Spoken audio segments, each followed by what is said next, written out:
ఈరోజు గుత్తి వంకాయ మసాలా ఎట్లా చేసుకోవాలో చూపిస్తాం. దీనికి ముందు మసాలా ప్రిపేర్ చేసుకుందాం. మసాలా కోసం పొయ్యి మీద ఒక కడాయి పెట్టుకొని కొంచెం నూనె వేసుకొని కొంచెం శనగపప్పు,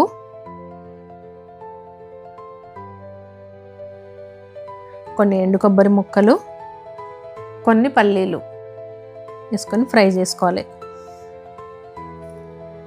ఇవి ఫ్రై అయినాక తీసుకొని మిక్సీ జార్లో వేసుకోవాలి. ఇప్పుడు మిగతావి ఫ్రై చేసుకుందాం.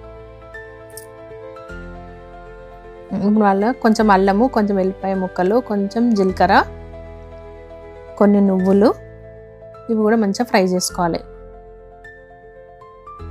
ఇవి ఫ్రై అయినాక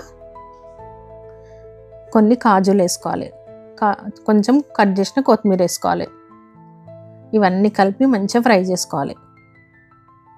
ఇవి కూడా మనం ఇంతకుముందు తీసుకున్న జార్లని ఇవి కూడా అందులోనే కలుపుకొని వేసుకోవాలి మిక్సీ జార్లో. ఇప్పుడు కొన్ని ధనియాలు వేసుకోవాలి.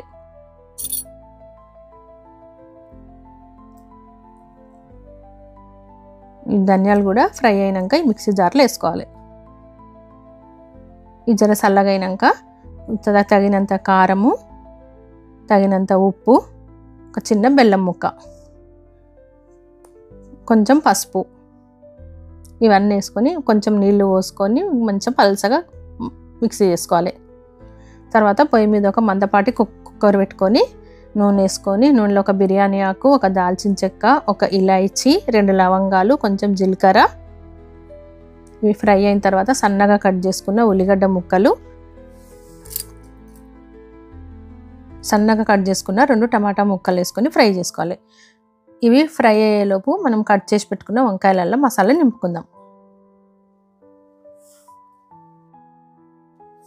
ఇవన్నీ నింపుకున్నాక అప్పటి వరకు ఈ ఉల్లిగడ్డలు టమాటాలు మంచిగా ఫ్రై అవుతాయి. తర్వాత ఈ వంకాయలన్నీ వీటి మీద మంచిగా పెట్టుకొని కొంచెం చింతపండు రసం పోసుకోవాలి.